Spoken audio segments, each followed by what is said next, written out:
ईश्वर की आराधना के निमित्त सभी लोगों को मैं हेडक्वार्टर कांग्रीगेशन की ओर से बहुत धन्यवाद और स्वागत करता हूँ। आइए आज के आराधना को परमेश्वर के आह्वान वाचन के तहत हम आरंभ करेंगे। परमेश्वर का पवित्र वचन भजन संहिता भजन नंबर 99 उसके 1 और 2 पद में ऐसा आह्वान किया है। यहोवा राजा हुआ है, देश देश के लोग काँप उठे। वह करूबों पर विराजमान है, पृथ्वी डोल उठे। यहोवा सियोन में महान है और वह देश देश के लोगों के ऊपर प्रधान है। यहाँ तक आमीन। आइए आराधना का पहला गीत हम लोग गाएंगे, गीत नंबर 37। गीत नंबर 37 पूर्व देश के ज्योतिषी देख के चमक तारे की, मन के आती आनंद से ख्रिस्त के खोज में चल निकले। यो ही प्रभु तू सदा हमको अपने पास बुला।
मंडली खड़ी हो जाए।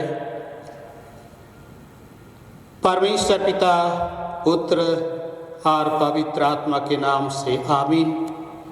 हमारी सहायता ईश्वर के नाम से है, जिसने स्वर्ग और पृथ्वी को सिरजा।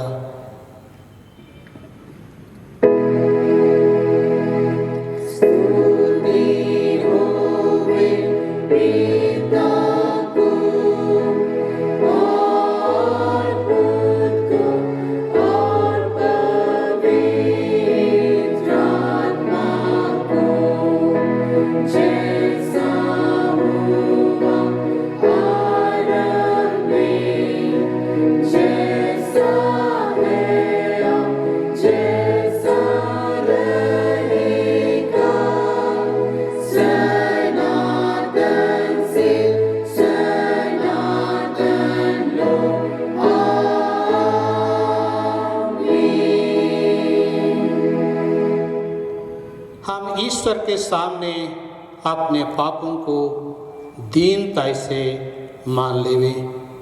हे सर्वशक्तिमान ईश्वर दयाल पिता, हम दीनता से अपने सब पाप और अपराधों को तेरे सम्मुख मान लेते हैं।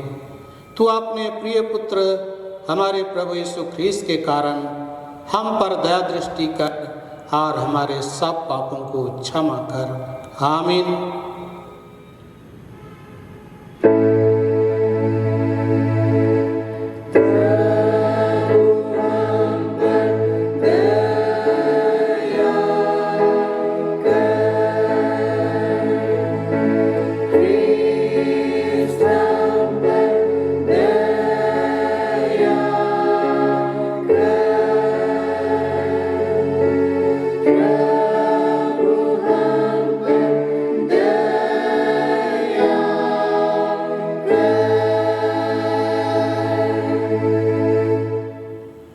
मैं तुझसे सच सच कहता हूँ, जो मेरा वचन सुनकर मेरे भेजनेहार पर विश्वास करता है उसका अनंत जीवन है, और दंड की आज्ञा उस पर नहीं होती, परंतु वह मृत्यु से पार होके जीवन में पहुँचा है। आमीन।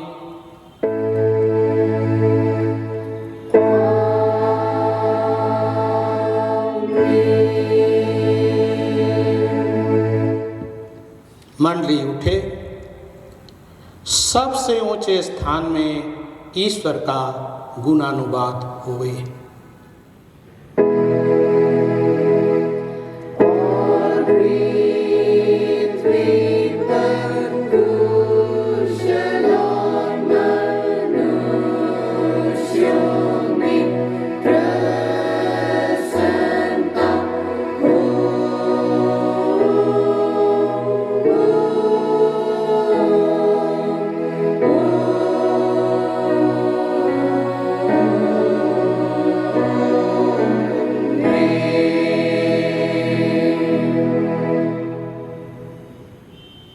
प्रभु तुम्हारे संग होए।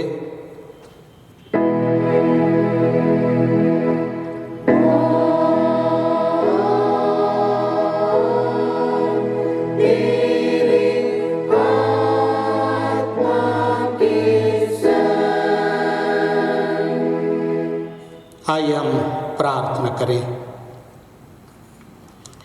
हे सर्वशक्तिमान ईश्वर, तूने अपने एक लौते पुत्र को अन्य देशियों के लिए भी प्रकाश किया है।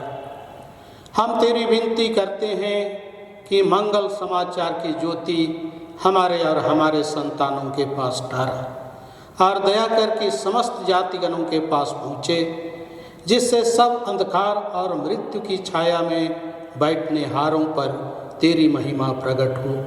तू पुत्र और पवित्र आत्मा के संग सदालो राज्य करता है। आमीन।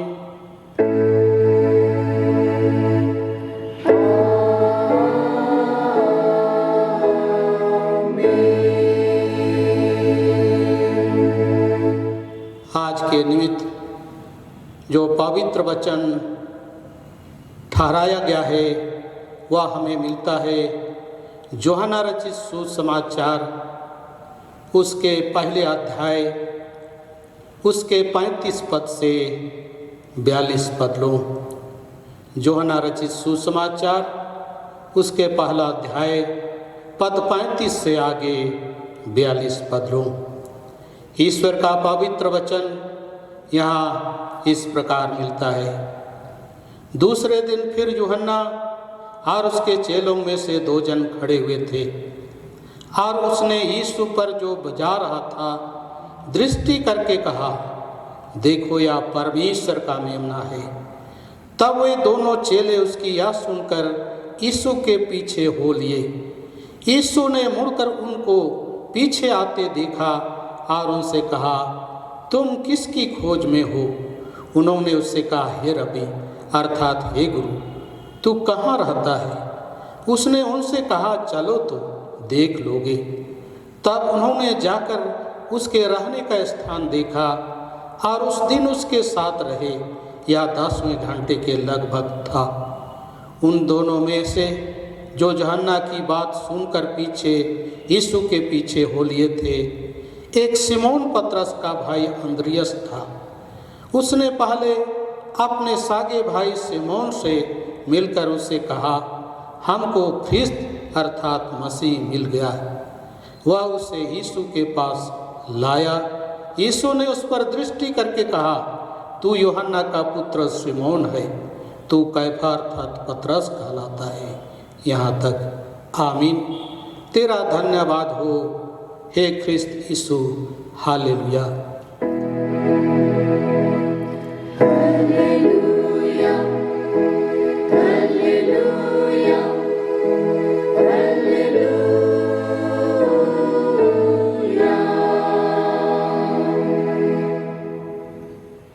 अब हम समस्त ख्रिस्तानी कलीसिया के संग एक होकर के अपना महापवित्र विश्वास मान लेकर एक साथ यूँ कहें, मैं विश्वास करता हूँ परमेश्वर पिता पर, जो स्वर्ग और पृथ्वी का सर्वशक्तिमान सृजनहार है, और उसके एक लौते पुत्र अपने प्रभु यीशु ख्रीस्त पर, जो पवित्र आत्मा से गर्भ में आया, कुंवारी मरियम से उत्पन्न हुआ, पांतुस पिलातुस की आज्ञा से दुख उठाया, क्रूस पर चढ़ाया गया, मर गया और गाड़ा गया, पाताल में उतरा, तीसरे दिन मृतकों में से जी उठा, स्वर्ग पर चढ़ गया और परमेश्वर सर्वशक्तिमान पिता के दाहिने हाथ बैठा है, जहाँ से वह जीवतों और मृतकों का विचार करने को फिर आएगा।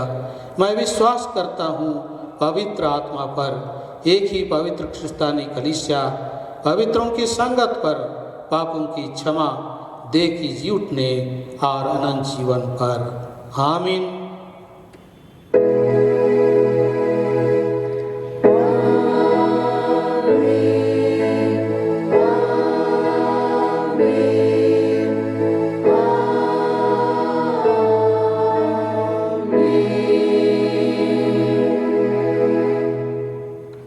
हम आराधना का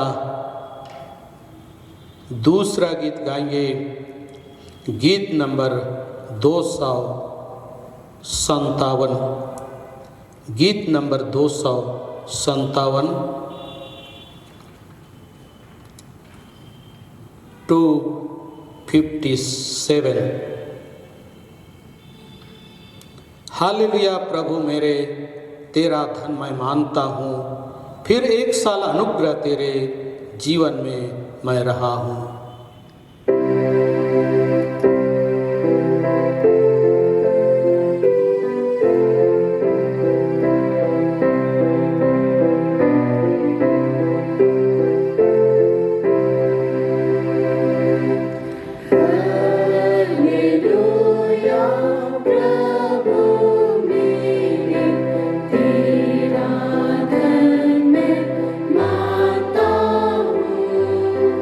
Free.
खड़ी हो जाए। तुम्हें हमारे पिता परमेश्वर और उसके पुत्र प्रभु यीशु मसीह की ओर से अनुग्रह और शांति अधिकाई से मिले, प्रार्थना करें। हमारे प्रेमी परमेश्वर पिता, हम आज के दिन के लिए तेरा धन्यवाद देते हैं, जबकि हम इपिफानिस के बाद के पहले रविवार में हैं। आज के मनन ध्यान पर तू अपनी आशीष दे, तू आप ही अपने वचन के द्वारा अपना प्रकाशन दे, अपने वचन के द्वारा हर एक से बोल और बातचीत कर, और तेरे वचन की आशीष हर एक अधिकाय से मिलने पाए। हमारी यह निवेदन प्रार्थना है मसीह यीशु के नाम में, सुन और ग्रहण कर, आमीन। आज के लिए जो उपदेश का वचन ठहराया गया है, जो हमें मिलता है रोमियो के नाम पौलुस प्रेरित की पत्री, उसका 12वां अध्याय, उसके 1 से लेकर आगे 5वें पद तक। रोमी 12, 1 से 5। इसलिए हे भाइयों, मैं तुमसे परमेश्वर की दया स्मरण दिलाकर विनती करता हूँ कि अपने शरीरों को जीवित और पवित्र और परमेश्वर को भावता हुआ बलिदान करके चढ़ाओ, यही तुम्हारी आत्मिक सेवा है। इस संसार के सदृश ना बनो, परंतु तुम्हारे मन के नए हो जाने से तुम्हारा चाल चलन भी बदलता जाए, जिससे तुम परमेश्वर की भली और भावती और सिद्ध इच्छा अनुभव से मालूम करते रहो। क्योंकि मैं उस अनुग्रह के कारण जो मुझको मिला है, तुम में से हर एक से कहता हूँ कि जैसा समझना चाहिए उससे बढ़कर कोई भी अपने आप को ना समझे, पर जैसा परमेश्वर ने हर एक को विश्वास के परिणाम के अनुसार बांट दिया है, वैसा ही सुबुद्धि के साथ अपने को समझे। क्योंकि जैसे हमारी एक देह में बहुत से अंग हैं और सब अंगों का एक ही सा काम नहीं, वैसा ही हम जो बहुत हैं मसीह में एक देह होकर आपस में एक दूसरे के अंग हैं। यहाँ तक सही बैठ जाए। कृष्ण में उपस्थित मेरे प्रिय भाइयों तथा बहनों, आज इपिफानिस के बाद पहला रविवार है, और इपिफानिस इसका अर्थ होता है परमेश्वर का प्रकटीकरण या परमेश्वर की महिमा का प्रकाश। और हम सभी जानते हैं कि परमेश्वर की महिमा का प्रकाश हमारा प्रभु यीशु मसीह है, जो कि परमेश्वर को मनुष्य के रूप में इस धरती पर प्रकट किया। आज यह हमारे लिए विशेष ध्यान का विषय है, और निश्चय ही प्रियो, उसका प्रकट होना हम सबों के लिए हुआ, ताकि हम सभी उस महिमा को ग्रहण कर उसमें हम बढ़ने पाए। और जैसा आज का वचन यह कहता है, जो हमने रोमी की पत्री में से सुना है, रोमी 12 अध्याय में से, और हम इस बात को जाने कि इस साल पत्री वचन से हमारा उपदेश होगा। और पत्री वचन जब हम लोग कहते हैं तो ये वो लेटर्स है, वो एपिसल्स है जो चर्चों को लिखा गया, और जिसमें कि प्रभु यीशु मसीह के बातें जो सुसमाचार पाई जाती है, उसी का व्यवहारिक पक्ष है या व्यवहारिक पहलू है। उसका एक व्याख्या है कि किस तरह मसीह के विश्वासियों को, यीशु के विश्वासियों को या मसीहों को कैसा जीवन जीना है। तो पत्री वचन जो चर्चेस को लिखा गया, कलीसियाओं को लिखा गया, वो उनको अगुवाई करता रहा कि किस तरह वो मसीह के विश्वासी होकर जीवन व्यतीत करें, जो आज के लिए भी प्रासंगिक है, आज के लिए भी हमारे लिए रेलेवेंट है। और आज का वचन जिस तरह कहता है कि हे भाइयों, मैं तुम्हें परमेश्वर की दया स्मरण दिलाकर विनती करता हूँ कि अपने शरीरों को जीवित और पवित्र और परमेश्वर को भावता हुआ बलिदान करके चढ़ाओ, यही तुम्हारी आत्मिक सेवा है।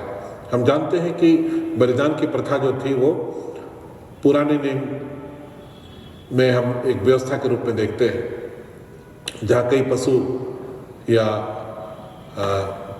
पक्षियों का बलि दिया जाता था। लेकिन अब जब प्रभु यीशु मसीह के आने के बाद हम लोग जानते हैं कि प्रभु यीशु मसीह के बलिदान के द्वारा सारा बलिदान पूरा हो चुका। अब प्रभु यीशु मसीह के बाद जो बलिदान है वह हमारा जीवित है, और जैसा यह कहता है अपने शरीरों को जीवित और परमेश्वर को भावता हुआ बलिदान करके चढ़ाओ। तो ये जो पवित्र जीवन के लिए आह्वान किया गया है कि हम पवित्र जीवन व्यतीत करें। हम लोग प्रभु के शिक्षाओं में, विशेषकर उसके सिखाए गए प्रार्थना में हम लोग सबसे पहला बात हम लोग यह देखते हैं कि जहाँ कहता है तेरा नाम पवित्र किया जाए। बहुत लोग माना जाए भी कह सकते हैं या माना जाए कहते हैं, तो दोनों एक ही अर्थ में है, तेरा नाम पवित्र किया जाए, अर्थात कि प्रभु परमेश्वर जो पवित्र है, परमेश्वर जो पवित्र और पवित्र है, उसकी पवित्रता हम और आप में भी दिखाई दे, हम और आपके जीवन से भी प्रकट हो। प्रियो, जब हम लोग परमेश्वर की महिमा का प्रकाशन कहते हैं जो कि यीशु मसीह में प्रकट हुआ है, तो उसकी पवित्रता को हम लोग उसमें देखते हैं, उसकी सिद्धता को हम लोग उसमें देखते हैं। और आज का वचन हमें आह्वान करता है कि हमारे जीवन से वह प्रकट हो और हम इस संसार के जैसा हम ना जीवन व्यतीत करें। जैसा संसार में पाप और बुराई है, हम उस पाप और बुराई में होकर ना जीवन व्यतीत करें, लेकिन कहते हैं तुम्हारे मन के नए हो जाने से तुम्हारा चाल चलन बदलता चला जाए। तो यीशु मसीह इस दुनिया में आकर हमें नया बनाया है और उसने हमें नया किया है, और वही है प्रभु यीशु मसीह जो हमें नया जन्म देता है। और यह आवश्यक है प्रियो, नया जन्म लेना कि हम सर जा सके, क्योंकि यीशु मसीह कहते हैं कि हम उसके बिना सर नहीं जा सकते। यदि कोई नए सिरे से न जन्मे तो परमेश्वर के राज को नहीं देख सकता, यीशु मसीह ने कहा। यूहन्ना 3 अध्याय में हम लोग पढ़ते हैं। तो प्रभु यीशु मसीह इसीलिए आया ताकि आदम के द्वारा जब पाप इस जगत में आया और मनुष्य पापी बन गया, उस पापी मनुष्य का उद्धार करे, उसको उस पाप से बचा करे, उस पाप से छुड़ा करके उसे नया जीवन प्रदान करे। जैसा हम लोग ने पहला वचन में देखा, जहाँ यूहन्ना बपतिस्मा दाता ने यीशु मसीह की ओर इशारा करते हुए, उसकी ओर दिखाते हुए अपने चेलों से कहा, देखो परमेश्वर का मेमना जो जगत का पाप उठा ले जाता है। हम लोग देखते हैं पुराने नियम में कि पाप को ढापे जाने की बात कही गई है, धन्य है जिनके पाप ढापे गए हैं। लेकिन नए नियम में पाप के दूर करने के पीछे प्रभु की उस सामर्थ्य को हम लोग स्पष्ट देख सकते हैं, जहाँ कहता है कि वह पाप को ना सिर्फ ढापता है लेकिन उसको उठा के ले जाता है। यह बहुत बड़ी बात है प्रियो, जैसा कि उस यीशु मसीह के जन्म के समय यह कहा गया था कि इसका नाम यीशु रखना, क्योंकि यह अपने लोगों को उनके पापों से उद्धार करेगा। तो यह छुटकारा प्रियो बहुत बड़ा छुटकारा है। आज हमें जब हम लोग नए नियम में जी रहे हैं, हमें जानना है कितनी बड़ी आशीष लेकर प्रभु यीशु मसीह इस दुनिया में आए हैं। और हम उस आशीष को सीमित नहीं कर सकते हैं, वो बहुत असीम है, अनंत है कह सकते हैं, क्योंकि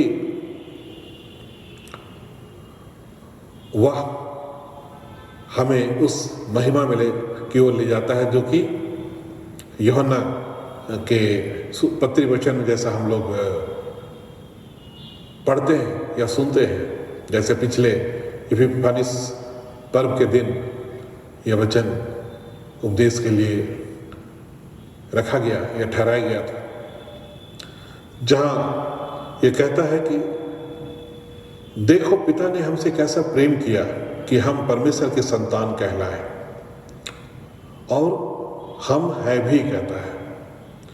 तो प्रियो, यह बात कोई मामूली नहीं है। हम लोग सोच सकते हैं जो वचन कह रहा है कि देखो पिता ने हमसे कैसा प्रेम किया कि हम परमेश्वर के संतान कहलाए। जैसे हम लोग यूहन्ना 3:16 का वचन जानते हैं, जहाँ कहता है कि परमेश्वर ने जगत के लोगों से प्रेम किया, जगत से ऐसा प्रेम किया कि अपना इकलौता बेटा दिया।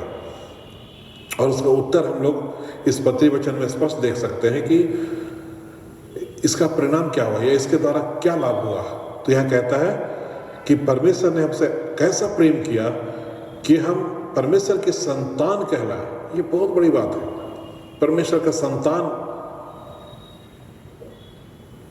की जो बात कह रहा है वो बहुत बड़ी बात है। और हम लोग ये कह सकते हैं कि परमेश्वर ने अपने बेटे को भेजा, अपने इकलौते बेटे को भेजा, और उस इकलौते बेटे ने हमें परमेश्वर के संतान होने का अधिकार दे दिया। जैसा कि यूहन्ना सुसमाचार के 1 अध्याय उसके 12 पद में कहता है कि जितनों ने उसे ग्रहण किया, अर्थात जितनों ने उन पर विश्वास किया, उसने उन्हें परमेश्वर के संतान होने का अधिकार दिया। तो जिन्होंने भी प्रभु यीशु मसीह को ग्रहण किया, एक्सेप्ट किया, उसे यीशु मसीह ने एक बहुत बड़ा अधिकार दिया, और वह है परमेश्वर के संतान। तो प्रियो, यह जो वचन हमें कह रहा है, यह कोई मामूली बात नहीं कह रहा है, बहुत बड़ी बात कह रहा है।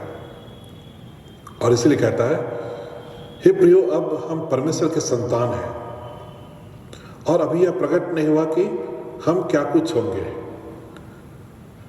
तो कहता है हम परमेश्वर के संतान है। दूसरी ओर यह भी कहता है कि जगत हमें नहीं पहचानता। तो आप यीशु मसीह पर विश्वास किए और उसे ग्रहण किए, और आप परमेश्वर के संतान बन गए। लेकिन आप को जगत नहीं पहचानता कि आप परमेश्वर के संतान बन गए। यह जरूर आने वाले समय में यह प्रकट हो जाएगा, लेकिन अभी यह प्रकट नहीं, जगत नहीं जानता है, क्योंकि अभी यह आत्मिक रूप से यह हुआ है। और यह बात आने वाले समय में प्रकट हो जाएगा। और आगे कहता है कि हम अभी परमेश्वर का संतान है, और अभी यह प्रकट नहीं हुआ कि हम क्या कुछ होंगे। तो इससे भी बड़ी महिमा की ओर हमें बताता है कि इससे बड़ी महिमा का हम आशा देख रहे हैं, जो परमेश्वर के संतानों को मिलने जा रहा है। और इसलिए कहता है प्रियो कि जो कोई उस पर आशा रखता है, वह अपने आप को पवित्र करता है। तो हमें पवित्र इसलिए भी होना है कि हम उस बड़ी आशा पर विश्वास करते हैं, हमें भरोसा है कि यह होगा, आने वाले समय में होने जा रहा है। इसीलिए हम अपने आप को पवित्र करते हैं। पवित्र का शाब्दिक अर्थ अलग भी है, अर्थात संसार के सदृश ना बनो, जहाँ कहा गया, परंतु तुम्हारे नए हो जाने से, मन के नए हो जाने से तुम्हारा चाल चलन बदलता चला जाए। हम लोग पुराने में पढ़ते हैं कि मन ही वो धोखा देने वाला है, मनुष्य का मन ही धोखा देने वाला है, जिसमें असाध्य रोग लगा है। और प्रभु इस मन को नया करता है, प्रभु इस मन को नया बनाता है। यह उसकी पवित्र आत्मा के सामर्थ्य है प्रियो, कि एक मनुष्य के मन को नया कर दे, वह नया मनुष्य बन जाए। यह एक बहुत बड़ा उद्धार है, बहुत बड़ा छुटकारा है जो प्रभु यीशु मसीह देता है। और आज अवश्य है प्रियो कि हम उस राजा, उस प्रभु के अधीन होकर के हम चले।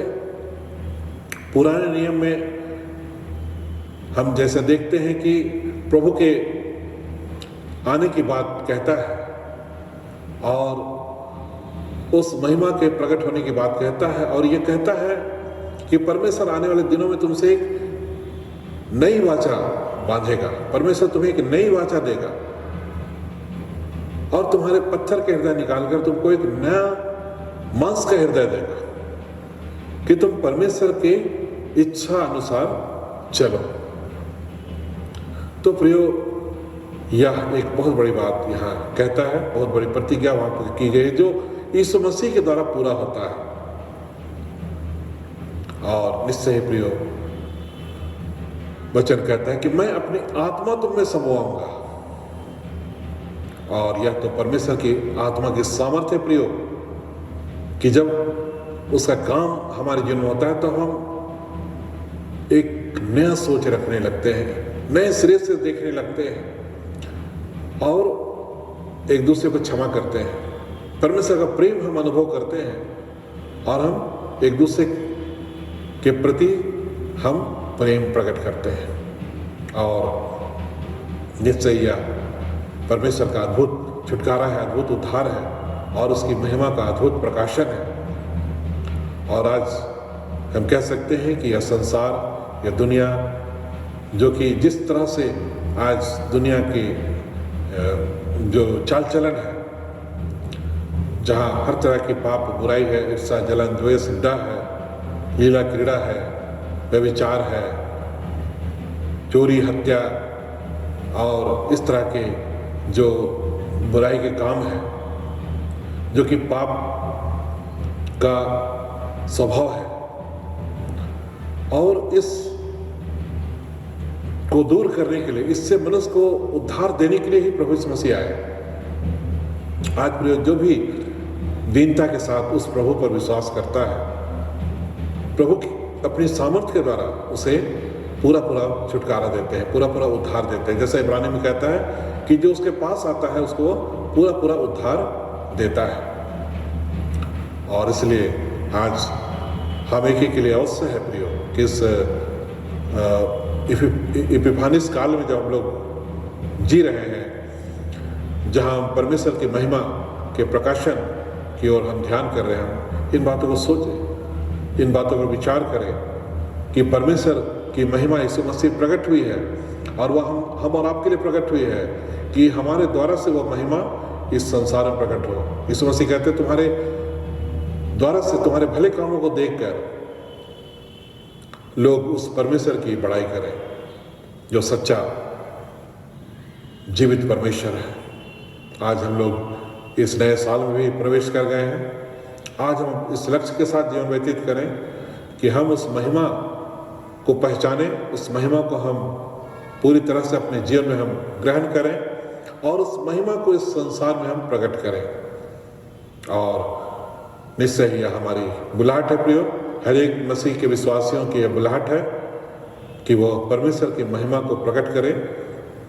और परमेश्वर इसीलिए हर एक को बुलाया है मसीह जीवन में कि हम उसकी महिमा को इस संसार में प्रकट करें और हम परमेश्वर की इच्छा को हम जाने। जैसा कि यहाँ पर पत्री वचन जो भी लिखा गया, चर्च को एड्रेस किया गया, चर्च को कहा गया कि चर्च इस पर ध्यान करे, चर्च इस तरह से जिए। और कहता है कि हम एक दूसरे के अंग हैं और जैसा हमें दिया गया है हम अपने विश्वास के अनुसार परमेश्वर की आशीष को हम ग्रहण करते हैं, या परमेश्वर हमारे विश्वास के परिणाम के अनुसार हमें उसे देता है। आज हमें अवश्य है कि हम कलीसिया होकर परमेश्वर की महिमा में आगे बढ़ते चले जाएं। इस नए साल में हम सभी मिल करके परमेश्वर की जो योजना है या परमेश्वर का जो उद्देश्य है कि सब मनुष्य छुटकारा पाए, सब मनुष्य उद्धार पाए और परमेश्वर का जीवन एक एक को मिले, सबों को मिले, इस दिशा में हम सभी आगे बढ़ें। इस दिशा में हम सभी मिलकर एक दूसरे के साथ हम मिल करके हम आगे बढ़ें प्रार्थना के साथ हम आगे बढ़े। और जैसा कि वचन बताता है कि प्रभु यीशु मसीह वह जो सदा काल का प्रभु है, जो कि आज और कल और युगानुयुग एक सा है, वह निश्चय ही प्रियो हमारे साथ है और हम अंत तक उस पर भरोसा रख सकते हैं। वह विश्वास योग्य है, भरोसे के योग्य है। हम आइए उस पर हम पूरा विश्वास करें, पूरा भरोसा करें और अपने आप को हम परमेश्वर के सामने अर्पित करें। प्रार्थना के साथ हम परमेश्वर को काम करने दें, उसकी प्रभुता को अपने जीवन में आने दें कि प्रभु हमारे जीवन में काम कर सके और हमें इस्तेमाल कर सके। इसलिए कहता है अपने आप को तुम जीवित बलिदान करके उसको चढ़ाओ, भावता हुआ बलिदान करके चढ़ाओ, यही तुम्हारी आत्मिक सेवा है।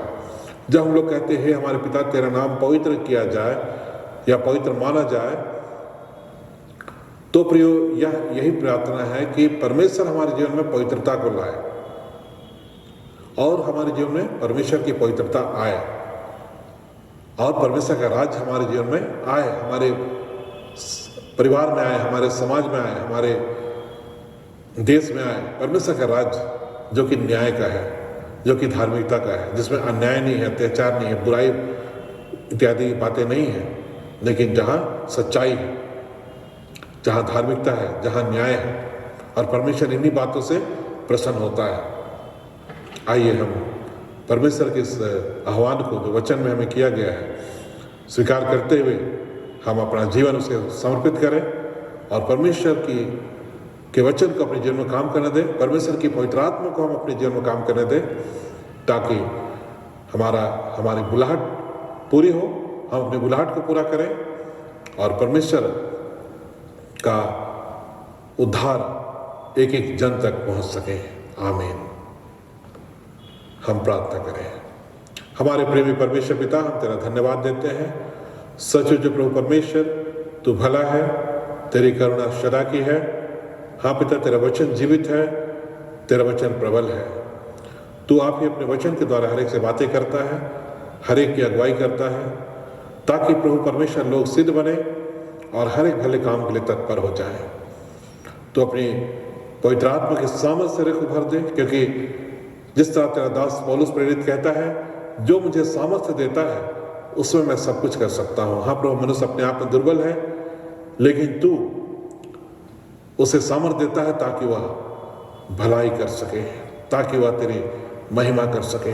हाँ प्रभु, आज बोल दे कि हर एक दीनता और नम्रता के साथ अपना जीवन तेरे सामने समर्पित कर सके, अपने शरीरों को भावता बलिदान करके चढ़ा सके, और जिससे कि तेरी भली भांति और पवित्र इच्छा को अनुभव करते हुए आगे बढ़ने पाए। हमारी ये प्रार्थना है मसीह के नाम में, सुन और ग्रहण कर। आमीन। और परमेश्वर की शांति जो समस्त ज्ञान से ऊर्ध्व है, हर एक के मन की रक्षा करे, आपसे सदा लो। आमीन। आराधना का हम तीसरा गीत गाएंगे, गीत नंबर 39। हम पूर्व देश के राजा हैं, संदेश लेकर आते हैं, नादी लांग के पर्वत चढ़ के तारा दिखाते हैं।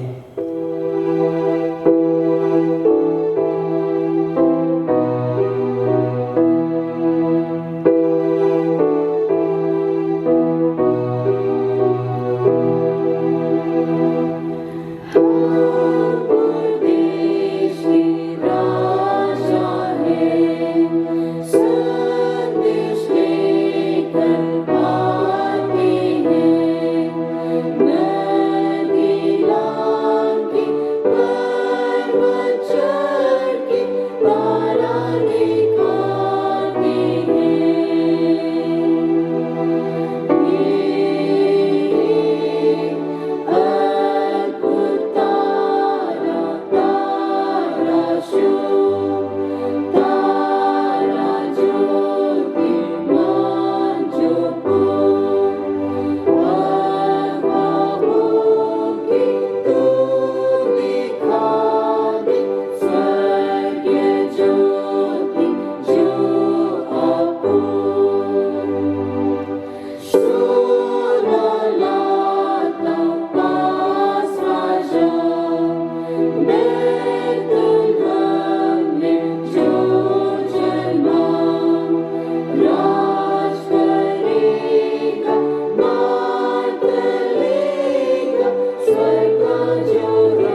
मंडली उठे।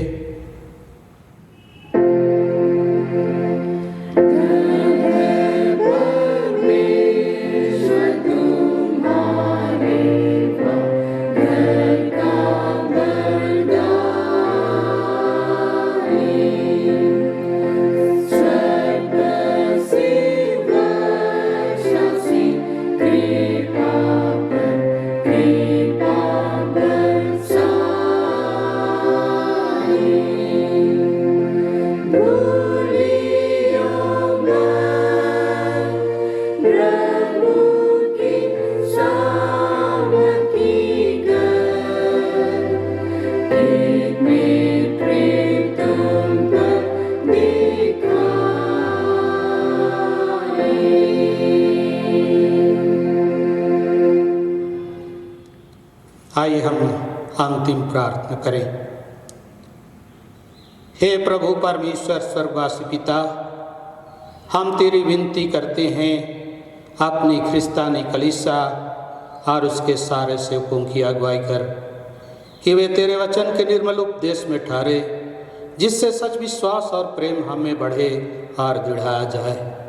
हे प्रभु, भारत रिपब्लिक के हमारे प्रेसिडेंट, इस प्रांत के गवर्नर, राज्य के सभाओं व मंत्रिमंडलों, सब न्यायों व हाकिमों और सब राज कर्मचारियों को आशीष दे और उनकी अगुवाई करके वे न्याय और धर्म से देश की सेवा करें और हम कुशल चैन से सारी भक्ति और गंभीरता से काल बिताएं। हमारी कलीसिया सभाओं, सेंट्रल काउंसिल, डायसेशन काउंसिल, CRC और कलीसिया की अन्य मंडली सभाओं को आशीष दे कि वे इस मंडली को तेरी पवित्र इच्छा के अनुसार चलाएं।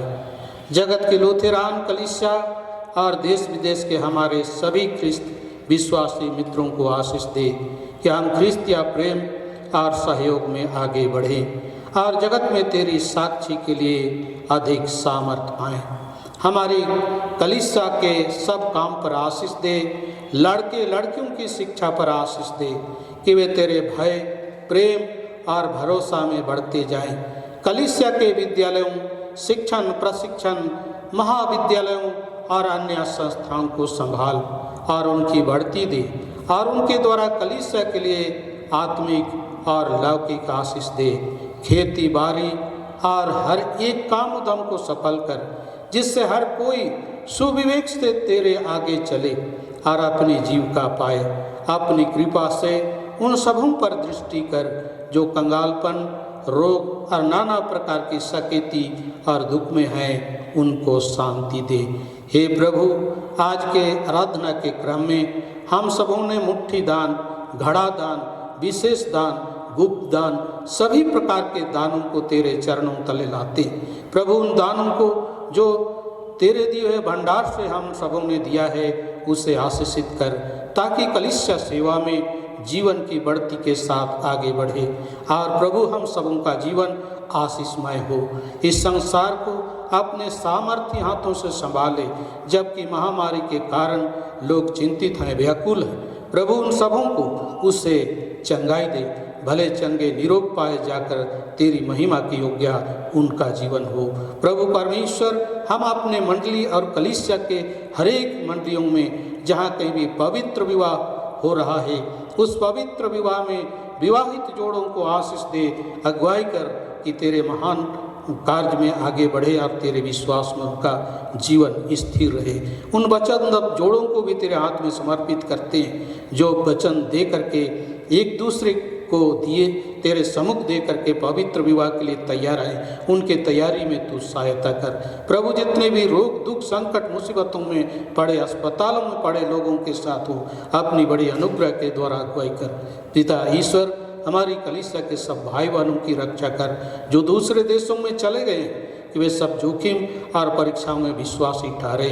हम उनके लिए भी तेरी विनती करते हैं, जो मंडली से निकाले गए वह उलट हुए हैं, उन पर दया कर कि वे सच्चे पश्चाताप से तेरी ओर फिरे। सब मनुष्यों का त्राणी ठहर और उन पर जो अंधियारे में बैठे हैं मुक्ति का उजाला प्रकाश कर हमको अपश्चातापी मृत्यु से बचा और अंत में अपने प्रिय पुत्र हमारे प्रभु यीशु ख्रीस्त के द्वारा स्वर्ग राज्य में ग्रहण कर। हे हमारे पिता, तू जो स्वर्ग में है, तेरा नाम पवित्र किया जाए, तेरा राज आए, तेरी इच्छा जैसे स्वर्ग में वैसे पृथ्वी पर भी हो।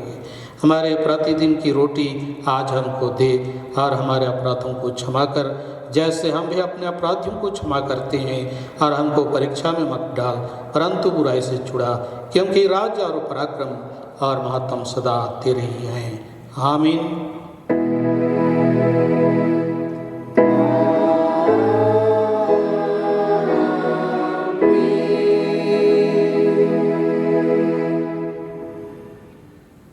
अब त्रिएक ईश्वर का आशीर्वाद विश्वासी और दीन मन से आप सभी ग्रहण करें।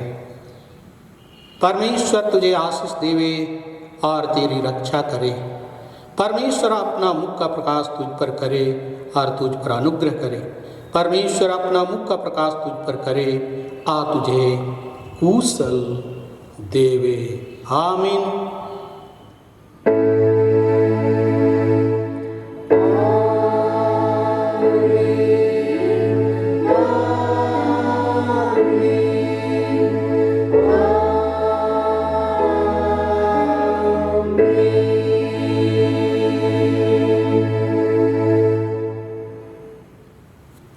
यीशु आए।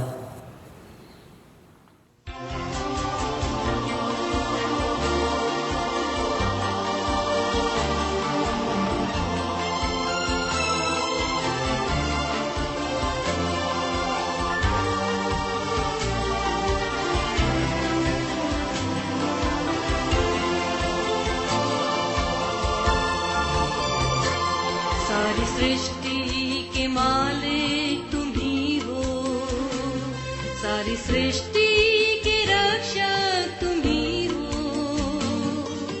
करते हैं तुझको सादर प्रणाम, गाते हैं तेरे ही गुणगान। सारी सृष्टि के मालिक तुम ही हो, सारी सृष्टि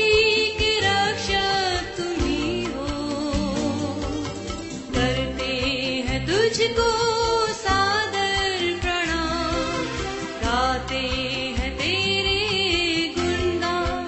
हालेलुया,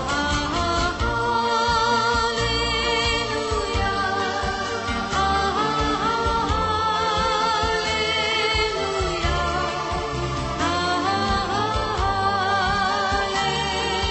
हालेलुया,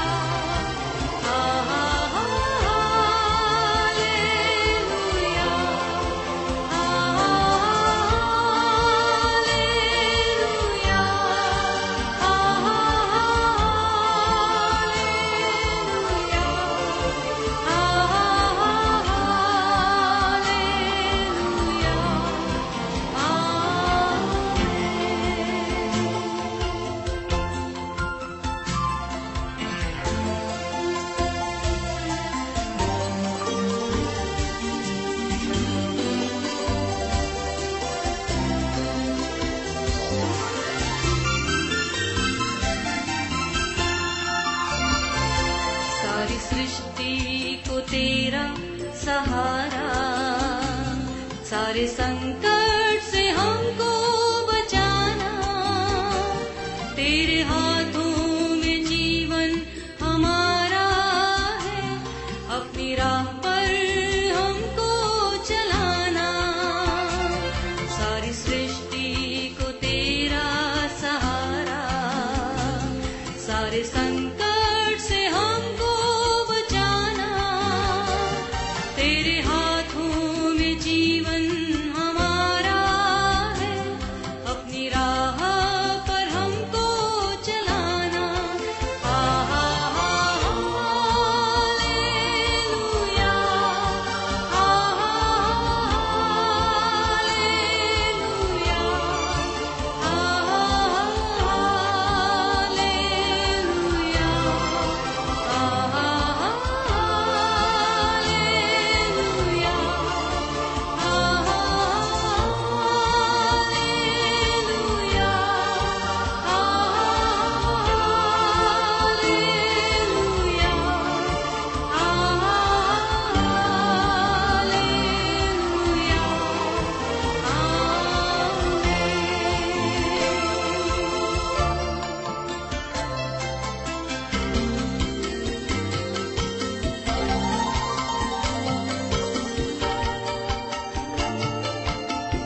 धीरज को हमारे बढ़ाना, जीवन की हमारी इस नैया को भवसागर में खोने न देना।